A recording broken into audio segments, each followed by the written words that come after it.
And welcome to அரசியல்பேட்டை. இன்றைக்கு அரசியல்பேட்டை நிகழ்ச்சியில மாணவர் அணி செயலாளர் ஈரோடு வீரமணி அவர்கள் நம்ம நிகழ்ச்சிக்கு வந்திருக்காங்க. அவங்கள சந்திக்கலாம். வணக்கம் மேம். வணக்கம். எப்படி இருக்கீங்க? நல்லா இருக்கேம்மா. மாணவர் அணி சார்பாக ஒரு மிகப்பெரிய போராட்டம் நடந்ததை பார்க்க முடிஞ்சது. பல மாணவர்கள், இளைஞர்கள் எல்லாருமே அந்த போராட்டத்துல ஒரு மனதாக கலந்துக்கிட்டு அவங்களுடைய முழக்கங்கள்லயே தெரியுது இந்த போராட்டம் எதற்கானது, என்ன ஒரு மைண்ட் செட்ல, என்ன ஒரு மனநிலையில இப்படி போராடுறதுக்கு மாணவர்கள் களம் இறங்கியிருக்காங்க அப்படின்றத பார்க்க முடியுது. உங்களுடைய தலைமையில அந்த போராட்டம் நடந்தது.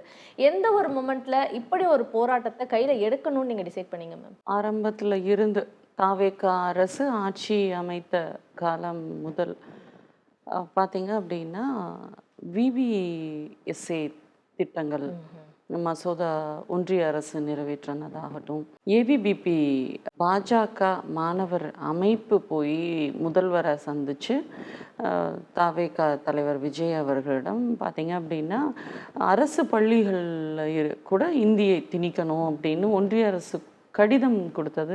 அதுக்கு இன்ன வரைக்கும் சரியான பதிலே கொடுக்கல. வெளியில அவங்க தைரியமா பிரஸ் மீட் கொடுத்துட்டாங்க, இன்னும் முதலமைச்சர் கொடுக்கல. முதலமைச்சர் பதிலே சொல்லாம காலம் தாழ்த்துறது, அப்புறம் ஒரு மாசம் 1.5 மாசம் கழிச்சு இருமொழி கொள்கை தான் அப்படின்னு பொதுவா சட்டமன்றத்துல இருமொழி கொள்கை அப்படின்னு சொன்னாங்களே தவிர இதெல்லாம் நாங்க தவிர்க்கிறோம் அப்படின்னு ஓப்பன் டாக்கா பாசிசத்துக்கு இவங்க சொல்லலை. தொடர்ந்து பாயசம்னு பாயசம்லாம் கசப்புணர்வோட அதை கையாளும் பொழுது பாசிசத்துக்கு இவங்க எந்த எதிர்வினையும் ஆற்றாதது ஒரு பெரும் கேள்விக்குறியாக இருந்தது. தற்குறிகள் கேள்விக்குறியாயிருச்சு. இப்போ அவங்க கல்வி அப்படிங்கிறது மாணவர்களுக்கு ஒரு விடையில்லாத ஒரு பயணமாக மாணவர்கள் இப்போ தத்தளிக்க ஆரம்பிச்சிருக்காங்க அப்படிங்கிறது தாவேகா அரசு அமைத்த முதல் நாளில் இருந்தே தெரிய ஆரம்பிச்சிருச்சு. ஏன்னா சிபிஎஸ்இ ஸ்கூல்ஸ்க்கு 9th ஸ்டாண்டர்டில் மும்மொழி கொள்கை திணிக்கணும்னு கட்டாயப்படுத்துகிறாங்க. அதுக்கு எந்த எதிர்வினையும் ஆற்றாதது மற்றும் பிஎம் ஸ்ரீ திட்டங்கள் இதெல்லாம் நிராகரிச்சிட்டாங்க. நம்மளுடைய திராவிட முன்னேற்ற கழக ஆட்சி அமைந்திருந்த பொழுது நிராகரித்ததெல்லாம் இப்போ கொண்டு நாங்கள் செயல்முறைப்படுத்துவோம் அப்படிங்கிறப்போ இவங்க அதில் எந்த ஒரு புரிதலும் இல்லாத ஒரு அரசு சும்மா ரீல்ஸ் போடுறது, குழந்தைங்களை ஓட்டுக்காக பயன்படுத்தியிருக்காங்க. அதுக்கு மட்டுமே இன்னமும் தொடர்ந்து அவங்களுடைய அந்த எலெக்ஷன் மோடுக்கு அப்புறமும் பார்த்தீங்க அப்படின்னா தொடர்ந்து அரசு பள்ளிகளில், தனியார் பள்ளிகளில் அவருடைய பிறந்த நாளுக்கு அவங்களுடைய தாவேகா கட்சி தொண்டர்கள் உள்ளே போய் கேக் வெட்டுறதாகட்டும், விஜய் நம்ம தமிழ்நாடு முதல்வர் அவங்களுடைய படத்தை காட்டி இவர் தான் விஜய் மாமான்னு சொல்லி கத்த வைக்கிறது, அவங்களுக்கு திரையில் பார்த்தவங்கள படத்தில் காட்டி அவங்களோட பர்த்டேக்கு செலிப்ரேட் பண்ணுறோம் அப்படிங்கிற அந்த ஈகரில் அந்த குழந்தைங்க பண்ணுறாங்க. ஆனால் கட்சியை வளர்த்துறது அப்படின்னா உண்மையிலேயே திராவிட முன்னேற்ற கழகம் போல் பயிற்சி பாசறைகள் வைத்து இளம் தலைவர் இளைஞரணி செயலாளர் உதயண்ணா பார்த்தீங்க அப்படின்னா இளம் பேச்சாளர்களுக்குன்னு போட்டி வச்சு அவங்கள இருந்து பேசக்கூடிய நபர்களை தேர்வு செய்து அவங்களுக்கு பயிற்சி கொடுத்து அப்படியாக நம்ம இளைஞர்களை அரசியல்படுத்தணும். ஆனால் இவங்களுடையது எப்படி அப்படின்னா அப்படியே ஸ்லோ பாய்சன் மாதிரி கொண்டு போகிறாங்க. இது நாட்டுக்கே கேடு விளைவிக்கக்கூடியது. ஆர்எஸ்எஸ் இதுதானே நம்ம பண்ணுவாங்க. குழந்தைகள் பள்ளிகள்ல இருந்தே அவங்களுக்கு அந்த சாகா கையில கத்தியோட அந்த ஒரு வெறியோட கிளம்புறது. இவங்களுடைய பேச்சுக்களே அப்படிதான் இருக்கு. தாவேகாவோட பேச்சுக்களே பார்த்தீங்க அப்படின்னா வன்முறையை தூண்டக்கூடியதாக, பப்ளிக்கெல்லாம் பார்த்தீங்க அப்படின்னா பெரியவங்கெல்லாம் முகசுளிப்புக்கு உள்ளாக்கக்கூடிய பேச்சுக்களாக, ஒரு அருவறுக்கத்தக்க சட்டமன்றத்தில் இவ்வளோ அருவறுப்பான அங்கே ஆக்டிங் ஷூட்டிங்லாம் நடந்ததே கிடையாது. அது மாண்பு மரபு அதெல்லாம் தாண்டி பாப்போர்கள் முகம் சுளிக்க வைக்கக்கூடிய அப்படியான நடவடிக்கைகள்லாம் தாவேகா எடுத்துகிட்டு இவரே பேச தெரியாது, ஸ்கிரிப்டை படிச்சுட்டு அப்படியே வாந்தி எடுக்கிறாரு. இவங்களுக்கு பின்னாடி இருக்கிறவங்கெல்லாம் கல்வி அமைச்சர்லாம் பார்த்தீங்க அப்படின்னா லைனில் போயிட்டுருக்கு, வீடியோ ஆன்லைனில் போயிட்டுருக்கு லைவில் அப்படின்னு நினச்சிக்கிட்டு நான் பேசினேன் அப்படிங்கிறது. அப்போ லைவ் இல்லைன்னா நீங்கள் ஒழுங்காக பேசியிருக்க மாட்டீங்களா, ப்ரிப்பேர் பண்ணிட்டு வந்திருக்க மாட்டீங்களா? எதுக்காக நம்ம தமிழ்நாட்டு மக்களுக்காக என்ன நலத்திட்டம் கொண்டு வரோம், அதை பத்தி எல்லாம் பேசுறதுக்கு எதுவுமே இல்லாம இங்க வந்து காணோம் காணோம் அப்படிங்கிறது.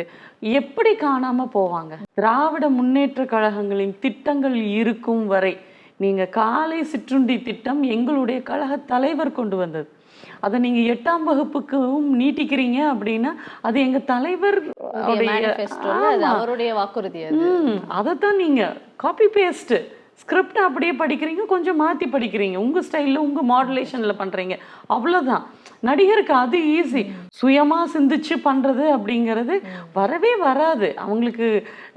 ஃபர்ஸ்டே பார்த்தீங்க அப்படின்னா சோஷியல் மீடியாவில் வந்து அந்த திருட்டுத்தனமா ஒவ்வொரு அந்த வயதுக்கு உட்பட்டவர்கள் பிலோ 15 இயர்ஸ், பிலோ 18 இயர்ஸ், அப்புறம் 18 to 21 இயர்ஸ்ன்னு அவங்களுக்கு அந்த வயது வாரியாக வந்து ஸ்கிரிப்ட் ரெடி பண்ணி வீடியோஸ் டெய்லி வாட்ஸ்அப்பில் போயிருக்கு. இதே தான் இன்னும் அடுத்த 5 ஆண்டுகளுக்கு பின்பாக நம்ம தாவேக அரசு தேர்தலை சந்திக்கிறதுக்கான வேலைகள் மட்டும்தான் போகுதே தவிர, திட்டங்கள் கொடுத்து மக்களை நம்ம வந்து முன்னேற்ற பாதைக்கு போய் ஒரு பொருளாதார வளர்ச்சி கொடுத்து அந்த மாதிரி அவங்களுடைய மைண்ட் செட்டே இல்லை. அடுத்து நம்ம எப்படி ஓட்டு வாங்குவோம், அதுதான் அவங்களுடைய நோக்கம். அதுக்கு வந்து அவங்க குழந்தைகளையும் மாணவர்களையுமே பயன்படுத்திக்கிறாங்க அது போதும் அப்படின்னு நினைக்கிறாங்க. நண்பீஸ் ஓட்டு போட வைங்க, தாத்தா பாட்டிட்ட கெஞ்சுங்க. இப்ப வெளியில தெரிஞ்சது அடம் பிடிங்க, அழுகுறாங்க. சிஎம் வந்து அந்த ஆஃப்டர் கவுண்டிங்க்கு அப்புறம் பார்த்தீங்கன்னா கூட அவங்க அழுகுறாங்க.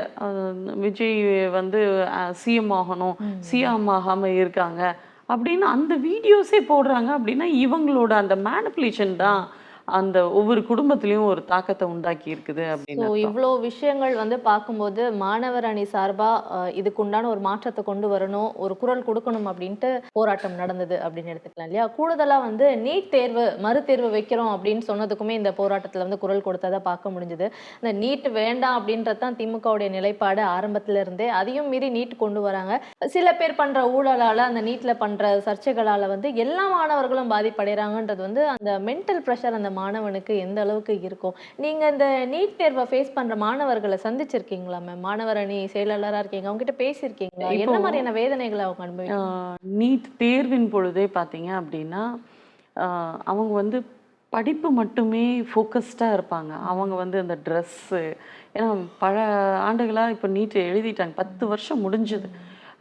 அந்த டைமில் அந்த குழந்தைங்க வந்து ட்ரெஸ்ஸு சரியாக போட்டிருக்குமா, இதெல்லாம் படிச்சிட்டோமா அப்படிங்கிறப்போ ஹால் டிக்கெட் மறந்துட்டு போயிடுறாங்க. எத்தனை பிள்ளைங்க ஹால் டிக்கெட் மறந்துட்டு அங்கே இருக்க நம்ம தமிழ்நாடு காவல்துறை சார்ந்தவங்க எத்தனையோ பேர் அவங்களோட வண்டியை கொடுத்து போய் அவங்க அப்பா போய் வீட்டுக்கு போய் எடுத்துகிட்டு வந்ததும் உண்டு.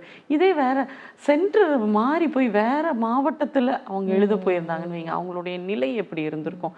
இருக்கிறது பூராமே பார்த்தீங்க அப்படின்னா ஏழைப்பாளை குடும்பத்துல இருந்து வந்தவங்க நிறைய பேர் இருக்காங்க. இப்போது சிபிஎஸ்சி ஸ்கூல்லேருந்து எடுத்திருக்காங்க அப்படின்னா அவங்களுக்கு சிலபஸ் ஈஸியாக இருக்கும்.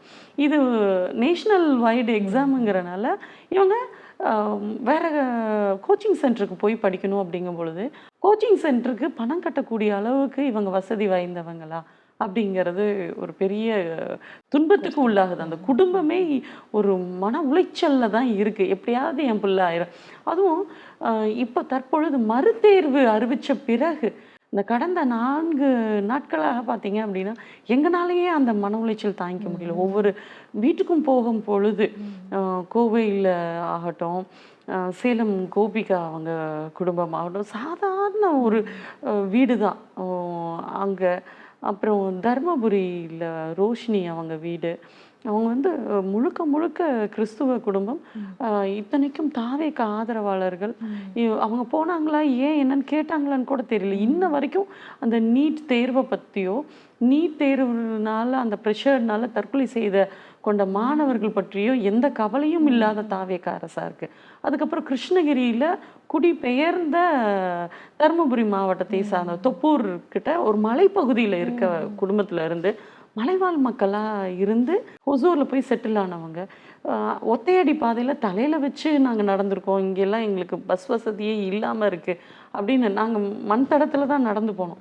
அந்த மாதிரியான ஒரு குடும்பத்தில் இருந்து என் பையன் ஒரு சேவை செய்யணும்னு, மருத்துவர் ஆகணும்னு நினச்சானே அப்படின்னு அவங்க அம்மா அந்த பேனர் இதெல்லாம் ஃபோட்டோவை வெளியில் அவங்களோட ஃப்ரெண்ட்ஸ் வச்சுருக்காங்க, ரொம்ப தூரம் தள்ளி வச்சுருந்தாங்க மெயின் ரோட்டில்.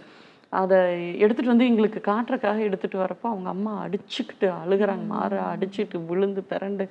அவங்க பையனை அப்போ தான் அதுக்கப்புறம் 2 நாள் கழித்து அந்த படத்தில் பார்க்குறாங்க. முதல் நாள் வீட்டில் இருக்கான், அடுத்த நாள் சூடம் ஏற்றிட்டு வந்துட்டோம் அப்படிங்கிற பொழுது அதை பார்க்கும் பொழுது கதறி அழுகிறாங்க. என் பையன் சேவை செய்யணும்னு தானே நினச்சேன், ரோஷினி வந்து சேவை செய்யணும்னு தானே சாதாரண ஒரு வீடு, மேலே தலை இடிக்கக்கூடிய அளவுக்கு கீழே கட்டி இருக்கிற வீடு, அந்த மாதிரியான குடும்பத்துலேருந்து இனிமேல் அவங்களுடைய அந்த பெற்றோர்களுடைய பேச்சு பார்த்தீங்க அப்படின்னு ரொம்ப தெளிவாக பேசினாங்க. ஒன்றிய அரசு எப்படியாவது இதை நிறுத்தணும், மோடி நினச்சா எதையும் கொண்டு வர முடியும், எதுக்காக எங்கள் குழந்தைங்க கிட்ட வந்து இவ்வளோ திணிப்பு கொண்டு வராங்க. நாங்கள் நாமக்கல்லில் எங்கள் ஊருக்கு பக்கத்தில் இருக்கக்கூடிய நாமக்கல்லுக்கு அனுப்பி நாங்கள் படிக்க வச்சோமே, ஏதாவது வேணுமான்னு நாங்கள் கேட்டோமே. அப்போது அந்த கோச்சிங் சென்டருக்காக இவங்க அனுப்பி படிக்க வைக்கக்கூடிய அளவுக்கு கூலி தொழிலாளர்கள் குடும்பம் தான் இருந்தாலும் அந்த பிஞ்சு குழந்தைங்களுடைய கனவை நிறைவேற்றணும் அப்படிங்கிறதுக்காக இவங்க வந்து அந்த அவ்வளோ கஷ்டப்பட்டு அந்த பிள்ளைகளை படிக்க வைக்கிறாங்க. இன்னும் கூடுதலாக அந்த குடும்பத்தில் இன்னும் தம்பி இருக்காங்க, அண்ணன் இருக்காங்க. அவங்களோட மனநிலை எப்படி இருக்கும்? அவங்கக்கிட்ட நான் ஃபோனில் பேசுகிறப்ப அவங்களோட பகிர்ந்துக்கிற விஷயங்கள் பார்த்தீங்க அப்படின்னா, நல்லா தானே இருந்தான், பேசிக்கிட்டு இருந்தான், ஆனால் உள்ளுக்குள்ளார இவ்வளோ மனவேதனையை அடைச்சி அமைக்கி வச்சிருக்கிறாங்கிறதே எங்களுக்கு தெரியாமையே போயிருச்சே அப்படின்னு சொல்கிறது. ஏன்னா ஒரு 18 வயசுக்குள்ளார இருக்கிற குழந்தைங்களுக்கு இவ்வளோ ப்ரெஷர் தேவையா அப்படிங்கிறது தான். நம்ம இப்போ எல்கேஜி சேரும் பொழுது என்ட்ரன்ஸ் எக்ஸாம் வச்சு தான் நீங்கள் பள்ளிகளுக்கு தேர்வு பண்ணுவீங்களா? இப்போ மெடிக்கல் காலேஜுக்கு நீங்கள் வந்து அடிப்படை தகுதி 12ஆம் வகுப்பு தேர்ச்சி, அதுலேயும் அந்த கட் ஆஃப் வாங்கியிருக்காங்க. அதை தாண்டி நீங்கள் எதுக்காக நீட் வைக்கிறீங்க? மெடிக்கல் அசோசியேஷன் கொடுத்துருக்கிறது, நாங்கள் வந்து மாநில மருத்துவ கல்லூரிகளில் எந்த ஒரு ஊழலையும் எந்த அதிகப்படியான கட்டண வசூல்களையும் நாங்கள் கண்டுபிடிக்கல. We didn't find out any medical colleges, government medical colleges அப்படின்னு அவங்க சப்மிட் பண்ணியிருக்காங்க. நாடாளுமன்ற நிலைக்குழுவும் எக்ஸ்பர்ட் டீமும் சேர்ந்து சொல்கிறதே, மாநில அரசு எங்களுக்கு வேண்டாம், எங்களுக்கு விலக்கு நீட்டுக்கு வேணும்னு சொல்லிட்டா தாராளமாக கொடுக்கலாம் அப்படின்னு சொல்லி 92 அறிக்கைப்படி அவங்க மென்ஷன் பண்ணியிருக்காங்க. இருந்தும் நாங்கள் கண்டிப்பாக திணிப்போம் அப்படிங்கிறது என்ன பார்க்க தோணுது அப்படின்னா, 2000 ஆண்டுகளாக நம்ம படிக்கக்கூடாது அப்படின்னு எப்படி நம்மளைய கட்டி போட்டு அடிமைகளாக வச்சுருந்தாங்களோ, மீண்டும் நம்மளைய பின்னுக்கு தள்ளக்கூடிய திட்டங்களாக தான் இருக்குது. தொடர்ந்து இந்த நீட்டை தொடர்ந்து பிபிஎஸ்ஐ மசோதாவும் பார்த்தீங்க அப்படின்னா, பல்கலைக்கழகங்களை நிர்வகிக்கக்கூடிய முழு அதிகாரத்தையும் அந்த திட்டம் எடுத்துக்குது. அப்போ நம்ம இங்கே நம்மளுடைய மாநிலங்களில் கட்டக்கூடிய, நம்ம வரிப்பணத்தில் கட்டக்கூடிய அரசு கல்லூரிகளில் பல்கலைக்கழகங்களை இவங்க இழுத்து மூடணும்னு நினச்சாங்கன்னா இழுத்து மூடலாம். மற்றும் நீட் போன்ற என்ட்ரன்ஸ் எக்ஸாம் பிஏ, பிஎஸ்சி, பிகாம்க்கு கூட இவங்க என்ட்ரன்ஸ் எக்ஸாம் கொண்டு வர்றதுக்கான வாய்ப்புகள் அதிகப்படியாக இருக்குது. அப்போ அந்த மாதிரி மசோதாக்களை நீங்கள் திரும்ப பெறணும். ஏன்னா நீட்டுக்காகவே குழந்தைங்க வந்து இவ்வளோ தூரம் மன உளைச்சலுக்கு ஆகிறாங்க. ஒரு டிகிரி கூட முடிக்க முடியாது அப்படிங்கிறப்போ எப்படி இருக்கும்? ஏன்னா தமிழ்நாட்டில் பார்த்தீங்க அப்படின்னா அந்த தங்கத்தின் குண்டுமணியை கூட விற்று என் பையனை படிக்க வைக்கணும்னு ஒரு ஏழை குடும்பத்தில் இருக்கவங்க இப்போ எல்லாரும் படிக்க வச்சுக்கிட்டு இருக்காங்க. அப்படி இருக்கும் பொழுது இவங்க வந்து படிக்கக்கூடாது அப்படிங்கிறதுக்காக என்ட்ரன்ஸ் வைக்கிறோம். என்ன சொன்னாங்க? தரமான மருத்துவர்கள் அப்படின்னு சொல்லிட்டு ஆல் ஓவர் த வேர்ல்டு பார்த்தீங்க அப்படின்னா மெடிக்கல் டூரிசம்ங்கிறது தமிழ்நாட்டில் தான் அதிகம். அப்போ இங்கே தரமான மருத்துவர்கள் இல்லாமல் நல்ல ட்ரீட்மெண்ட் கொடுக்காம தான் இங்கே அதிகமானவர்கள் வராங்களா? வட மாநிலத்தில் பாஜக எம்பி கூட இங்கே தமிழ்நாட்டில் வந்து ட்ரீட்மெண்ட் எடுத்துக்கிறாங்க. அப்படியான மருத்துவர்கள், அரசு மருத்துவர்கள் 8 மணி நேரம் துண்டித்து போன அந்த கையை கூட சேர்த்து வைக்கக்கூடிய அளவுக்கு அப்போ அவங்கள நீட் எழுதிட்டு வந்தாங்க. அப்போது இவங்களோடது என்ன அப்படின்னா, நீட் அப்படிங்கிறது உண்மையிலேயே எதுக்காக கொண்டு வந்தாங்க அப்படின்னா, மெடிக்கல் அசோசியேஷன் வந்து தனியார் மருத்துவர்களுக்கு பர்மிஷன் நிறைய கொடுத்துட்டாங்க. அவங்களுக்கு கொடுத்த லஞ்சங்கள் கட்டியாக எடுக்கப்பட்டது. அதெல்லாம் தவிர்க்கணும் அப்படிங்கிறதுக்காக தான் வந்து ஃபீஸ் கட்டணங்கள் வந்து ஒரு கட்டுப்பாட்டுக்குள்ளே கொண்டு வரணும். வணிகமயமாகக்கூடாது, கல்விங்கிறது வணிகமயமாகக்கூடாது. உண்மையிலேயே தகுதியான மாணவர்களுக்கு கிடைக்கணும்னு சொன்னாங்க. இப்போ நீட்ல மார்க்கு 720 எடுத்தா மருத்துவர் ஆகலாம்ங்கிறாங்க. ஆனா இப்போ 0 எடுத்தாலும் நீங்க சேரலாம்னு ஏன் சொல்றீங்க? அப்ப எங்க போச்சு உங்க தரம்? எங்க போச்சு அந்த தகுதியான மாணவர்கள்? இப்போ 0 எடுத்தவங்க மருத்துவர் ஆனா, அப்ப தகுதியான மருத்துவரா நீங்க குடுப்பீங்களா? எப்படி இது சாத்தியமாகும்? மைனஸாக எடுத்திருக்கக்கூடியவங்க எப்படி நீங்க டாக்டர் ஆகலாம்? எங்களை பொறுத்தவரை திமுக தொடர்ந்து ஆரம்பத்தில் இருந்து 2007ல முத்தமிழ் அறிஞர் டாக்டர் கலைஞர் அவர்கள் இந்த பிஇ இதுக்கெல்லாம் கொண்டு வந்த என்ட்ரன்ஸ் எக்ஸாமை ரத்து செய்து அந்த அடிப்படையில் 2010ல் நீட் எங்களுக்கு வேண்டாம்னு விலக்கு தடை கோரி நாங்கள் வந்து தமிழ்நாட்டுக்குள்ளார நீட்டை வந்து என்ட்ரன்ஸ் எக்ஸாமை உள்ள விட மாட்டோம்னு திராவிட முன்னேற்றக் கழகம் தொடர்ந்து அதுக்காக குரல் கொடுத்தது. அங்கே இருந்து நம்மளுடைய போராட்டம் ஆரம்பித்தது. ஆனால் அதுக்கப்புறம் மோடி அரசு புதிய இந்தியா பிறந்தது பாருங்க, அதுக்கப்புறம் பின்னுக்கு தள்ளக்கூடிய விஷயங்கள் தொடர்ந்து நடந்துட்டு வருது. இப்போதைக்கு இந்த போராட்டம் அப்படின்னு பார்க்கும்போது கழகத்தில் இருக்கக்கூடிய மாணவர் அணியை சேர்ந்தவர்கள் அப்படின்றத தாண்டி இன்னும் நிறைய யங்ஸ்டர்ஸ், நிறைய மாணவர்களும் இந்த போராட்டத்தில் வந்து கலந்துக்கிட்டதை வந்து பார்க்க முடியுது. ஜென்ரலாக நாங்கள் போராட்டம் நடத்துகிறோம் அப்படின்றத வந்து நீங்கள் அறிக்கையாக வெளியிட்டிருந்தீங்க. அதை தொடர்ந்து இன்னும் பிற மாணவர்கள்லாம் வந்து சேர்ந்தது எப்படி நடந்தது மேம்? ஆக்சுவலாக ஆர்ப்பாட்டம் வந்து ஒரு வார காலமாகவே எங்கே சென்றாலும் இப்போ இந்த நீட் தற்கொலைக்காக ஊர் ஊராக போனதாகட்டும், அதுக்கு முன்பாக நாங்கள் மாவட்டம் வாரியாக கருத்தரங்கள் முத்தமிழறிஞர் டாக்டர் கலைஞர் அவர்களுடைய பிறந்தநாள் முன்னிட்டு போன அப்போல்லாம் தன்னெழுச்சியாக வந்து சந்திக்க ஆரம்பித்தாங்க. ஏன்னா தாவேகா அரசு ஆட்சி அமைத்ததை அவங்களால ஏற்றுக்க முடியல. இளைஞர்கள் நிறைய பேர் இந்த ஜென்சி டிஎம்கேஸ் இருக்காங்க இல்லையா, அவங்க மூலமாக ஒன்று கூட ஆரம்பித்த அந்த இளைஞர்கள் சந்திக்க வர ஆரம்பித்தாங்க. அரசியலுக்கு அப்பாற்பட்டு புதுசாக நேற்று பார்த்தீங்க அப்படின்னா கோவையிலேருந்து ஒரு பையன் அரசியல் திமுகங்கிறதே அவருக்கு ரொம்ப புதுசு. ஆனால் மாணவர்களுக்காக போராடணும்னு ஃப்ளைட் டிக்கெட் புக் பண்ணி சென்னைக்கு வந்து என்னை பார்த்துட்டு ஆர்ப்பாட்டத்தில் கலந்துக்கிட்டு போயிருக்காங்க. அப்படியான மாணவர்கள்லாம் பார்த்தீங்க அப்படின்னா ஒரு 30லேருந்து 40 பேர் வந்து தன்னெழுச்சியாக வந்தாங்க.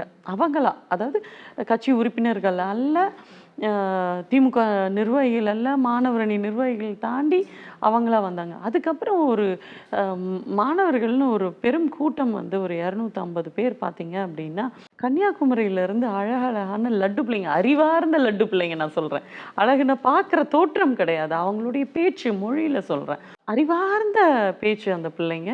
நம்ம கருத்துக்கள் சொல்கிறப்ப ஆர்ப்பாட்டம் முடிஞ்சுட்டு மாலை நேரம் அவங்கக்கிட்ட சந்திக்கிறப்போ அறிவார்ந்து பேசுகிறாங்க. நம்மளுக்கு இந்த மாதிரியான கடமைகள் இருக்குது, நம்ம தான் அது ரெஸ்பான்சிபிலிட்டி. ஈவன் லேடிஸாக நம்ம வந்து அடுத்து குடும்பத்தை வழிநடத்தக்கூடிய பொறுப்பு நம்மளுக்கு இருக்கும் பொழுது எங்களுடைய குழந்தைகளுக்கும் இந்த உரிமைகளை நாங்கள் கடத்தி செல்ல வேண்டிய கடமை எங்களுக்கு இருக்குன்னு ரொம்ப அழகாக பேசுச்சுங்க அந்த பிள்ளைங்க.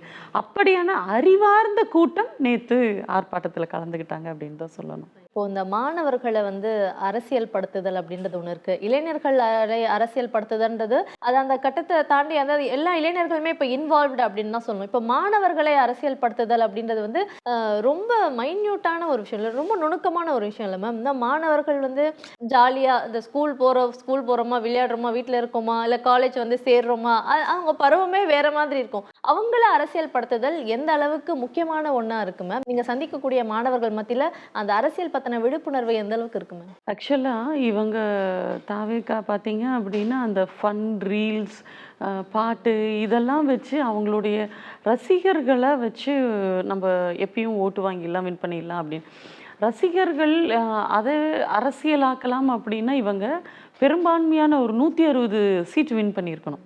ஏமாற்றி தாத்தா பாட்டியோட ஓட்டு வாங்கி தான் நீங்கள் வந்து இந்த 108 ஆம்புலன்ஸில் தான் வந்து சேர்ந்துருக்கிறீங்க. அப்படி இருக்கும் பொழுது இது அடுத்த கட்டமாக தாத்தா பாட்டியை இனிமேல் நம்ப முடியாது. அப்படிங்கும் பொழுது மாணவர்களை பள்ளிக்கும் கல்லூரிக்கும் போய் சேர்றது. ஈவன் இப்போ சென்னையில் இருக்கக்கூடிய பிரசிடென்சி காலேஜில் அந்த டீச்சர்ஸ், ப்ரொஃபஸர்ஸ், லெக்சரர்ஸை வச்சு உள்ள இப்போ நாங்கள்லாம் நம்மளுடைய திராவிட முன்னேற்ற கழக ஆட்சியின் பொழுது அமைச்சர்கள் போகிறாங்க, ஒரு அரசு நிகழ்ச்சியாக கலந்து கொள்கிறாங்க கல்லூரிக்குள்ளாரையோ பள்ளிக்குள்ளாரையோ அப்படிங்கும் பொழுது நாங்கள்லாம் ரொம்ப கண்ணியமாக ஒதுங்கி நிற்போம். ஸ்டேஜுக்கு போக மாட்டோம். அதில் முன் வரிசையில் போய் நின்றுட்டு நாங்கள் எங்களோட அட்ராசிட்டிலாம் தாவேக்கா மாதிரி இருக்காது. இவங்க ரொம்ப அராஜகமாக வந்து நாங்கள் வந்து தாவேக்கா மாவட்ட செயலாளர் அப்படிங்கிறது ஒரு எம்எல்ஏவாக இருந்தால் கூட பரவாயில்ல. நான் வந்து மாவட்ட செயலாளர், நான் தாவேக்கா நிர்வாகி, அந்த துண்டு போட்டாலே போதும். நான் தான் சிஎம். அவர் சொன்னார் இல்லையா, 234லையும் நான் விஜய் தான் அப்படின்னு. ஒருத்தர் போய் தேர்தல் அன்னைக்கு போலிங் அன்னைக்கு எங்க விஜய் படம் இல்லாமல் வேற யாரோ படம் இருக்குன்னு இவிஎம் மெஷினில் அப்படிலாம் கேட்குறாங்க.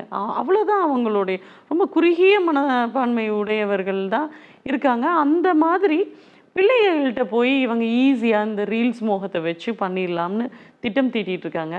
அதில் இருந்து உண்மையிலேயே கொள்கைக்காக நம்ம வந்து கலைஞர்னால நான் படித்தேங்க, கலைஞர் கட்டி கொடுத்த வீட்டில் குடியிருக்கிறோங்க, நாங்கள் நன்றி மறக்க மாட்டோங்க, திரும்ப வந்து கொள்கைக்காக நம்மளுடைய திராவிட முன்னேற்ற கழக ஆட்சி தான் வரணும்னு சொல்லக்கூடிய எண்ணிக்கை அதிகமாக இருக்குது. இவங்க பரவலாக இந்த மாதிரி மீண்டும் மீண்டும் கண்டென்ட் கொடுத்துட்ருக்கிறாருல்ல சட்டமன்றத்தில், அந்த மாதிரி இது ஒரு 10 நாளைக்கு இந்த கண்டென்ட்டை வச்சே ஓட்டலாம் அப்படிங்க தனிப்பட்ட விமர்சனம் அப்படிங்கிறதே இருக்கக்கூடாதுங்கிற அந்த ஒரு அடிப்படை அறிவு கூட இல்லாத தமிழ்நாடு முதல்வராக இருக்காரு அப்படின்னு தான் சொல்லணும்.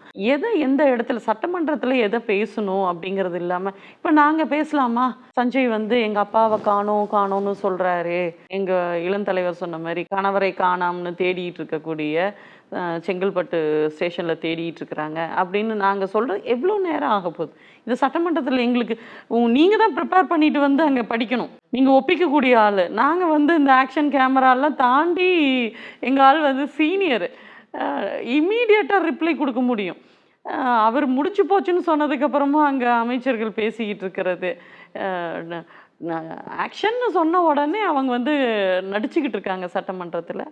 அதை தாண்டி அரசியல் வந்து இவங்களுக்கு இன்னும் இவங்களுக்கே அரசியல் தெரியணும். அதுக்கப்புறம் தான் குழந்தைங்களுக்கு மாணவர்களை விடுங்க, ஃபர்ஸ்ட் தாவேக்காவினர் அரசியல் படுத்துவோம் அப்படின்னு சொல்றீங்க. Fine ma'am. சரி மேம், இப்போ மாணவர்கள் யங்ஸ்டர்ஸ் இவங்க எல்லாருமே வந்து அரசியல் மயப்படுத்தப்படுறாங்க, அந்த அரசியலுக்குள்ள வராங்க, அதுவும் கொள்கை உள்ள ஒரு அரசியல் கட்சியை தேர்ந்தெடுத்து அதை ஃபாலோ பண்றாங்க அப்படின்னும் போது அந்த மாணவர்களுக்கு சவால்கள் ஏதாவது இருக்கா மேம்? இந்த மாதிரி போராட்டங்கள்ல ஆர்ப்பாட்டங்களை கலந்துக்கும் போது என்ன மாதிரி சவால்களை சந்திக்கும்? கண்டிப்பா. இப்போ பார்த்தீங்க அப்படின்னா தொடர்ந்து இவங்களுடைய தாவேகா அரசோட நோக்கம் பார்த்தீங்க அப்படின்னா சோஷியல் மீடியா மூலமாக தான் இவங்களுடைய வெற்றி நிர்ணயிக்கப்பட்டது. சரிங்களா? அப்படி சோஷியல் மீடியாவில் இப்போ ஜென்சி டிஎம்கே பரவலாக அரசியல் பேசிட்டு வராங்க. திமுக அப்படிங்கிறத தாண்டி இளைஞர்கள் வந்து அந்த ஒரு அணி மாதிரியே அவங்க செயல்படுறாங்க.